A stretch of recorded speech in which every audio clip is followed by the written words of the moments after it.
Hello అండి, నమస్తే. ఈరోజు మన రెసిపీ వచ్చేసి పచ్చి నెత్తళ్ళు కొబ్బరి పాలతో ఎలా ఫిష్ కర్రీ ఎలా రెడీ చేసుకోవాలో చూద్దామండి. చాలా చాలా టేస్టీ కర్రీ. అందుకంటే ముందు welcome to Ammulu's with Bannu channel.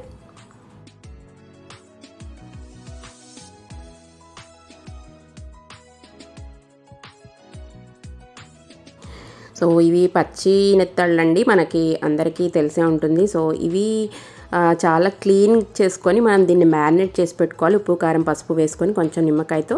So తర్వాత ఒక వైడ్ ప్యాన్ తీసుకోవాలి. అందులో మనం కొంచెం ఆవాలు జీలకర్ర కొంచెం వేసుకొని మనం బాగా ఫ్రై చేసుకున్న తర్వాత దీంట్లో మనం పచ్చిమిరపకాయలు చీల్చుకున్న పచ్చిమిరపకాయలు ఒక 4 తీసుకోవాలి. తర్వాత ఉల్లిపాయలు మనం బాగా చిన్నగా కట్ చేసుకున్న ఉల్లిపాయలండి. మీకు గ్రేవీ ఎక్కువ కావాలంటే కొంచెం ఎక్కువ ఉల్లిపాయలు తీసుకోవచ్చు.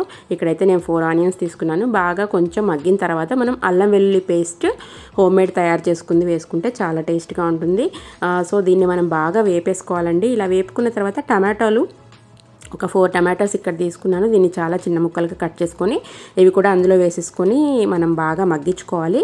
ఇది మనకి బాగా మగ్గిన తర్వాత మనం ఫిష్ యాడ్ చేసుకోవాలన్నమాట. మ్యారినేటెడ్ ఫిష్ అది 15 మినిట్స్ మనం పక్కన పెట్టేసుకోవాలండి ఫిష్. సో ఇందులో మనం సాల్ట్, తర్వాత పసుపు, కారం, కొంచెం గరం మసాలా పౌడర్ కూడా వేసుకొని 1/2 టీ స్పూన్ ముందు మనం మ్యారినేట్ చేసి పెట్టాం కాబట్టి ఫిష్లో మనకి దానికి తగ్గట్టుగా మనం మీరు స్పైసెస్ యాడ్ చేసుకోండి. సో దీంట్లో మనం గరం మసాలా పౌడర్ కూడా వేసేసుకున్నాం కదా. ఇలా వేసుకొని కొంచెం బాగా దీన్ని దగ్గరికి మెదుపుకున్న తర్వాత దీన్ని మనం మూత పెట్టి సిమ్లో ఉంచేసినట్టయితే ఒక 3 మినిట్స్ బాగా మగ్గిపోతుందండి. సో చూసారు కదా, ఇలాగా మనకు టమాటో చాలా దగ్గరికి ఇలా మగ్గిపోయిన తర్వాత మనం ఫిష్ని మనం మ్యారినేట్ చేసి పెట్టుకున్నాం కదా పచ్చినెత్తళ్ళు, అవన్నీ అలాగా కలిపేసుకోవాలి. సో దీనికి స్పూన్ యూజ్ చేయకండి, స్పూన్ యూజ్ చేయకూడదు. మనం చేత్తోనే ఇలాగ మనము పట్టుకొని 2 వైపులా పట్టుకొని మనం ఆయించాలన్నమాట ఫిష్ని. సో ఇలా దగ్గరికి అయిన తర్వాత మనం సిమ్లో పెట్టేసి ఉడికించండి ఫిష్ని. ఫిష్ బాగా మనకి ఆయింపైపోతుంది, అంటే ఉడికిపోతుంది సాఫ్ట్గా. స్పూన్ మాత్రం గరిట మాత్రం పెట్టకండి, పెడితే మాత్రం విరిగిపోతుంది కాబట్టి ఫిష్ మనం పెట్టకూడదు. దీన్ని ఇలాగ చేత్తోనే మనం మెదుపుతూ ఉండాలి ఇలా పట్టుకొని.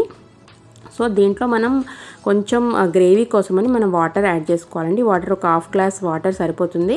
ఇందులో మనం 1/2 గ్లాస్ వాటర్ యాడ్ చేసుకున్న తర్వాత దీన్ని ఇలా కదిపేసుకోవాలి. 2 చేతులతో పట్టుకొని మనం గిన్నెను మాత్రమే తిప్పుతూ కదిపేసుకొని మనం కొత్తిమీర వేసేసుకొని దీన్ని ఒక 2 to 3 మినిట్స్ మనం మూత పెట్టి ఉడికించుకోవాలండి.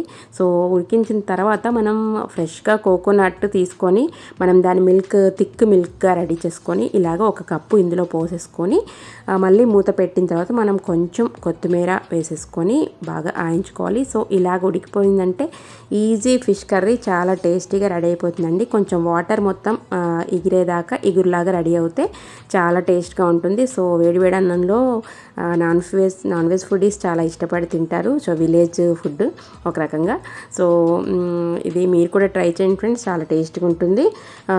సో దీంట్లో మనం కొబ్బరిపాలు ఎంత ఎక్కువ పోసుకుంటే అంత టేస్ట్గా ఉంటుందండి. సో మీరు కూడా ట్రై చేయండి, లైక్ చేయండి, షేర్ చేయండి, సబ్స్క్రైబ్ చేయండి డైలీ వీడియోల కోసం అండ్ రెసిపీస్ అండ్ బ్లాగ్స్ కోసం కూడా.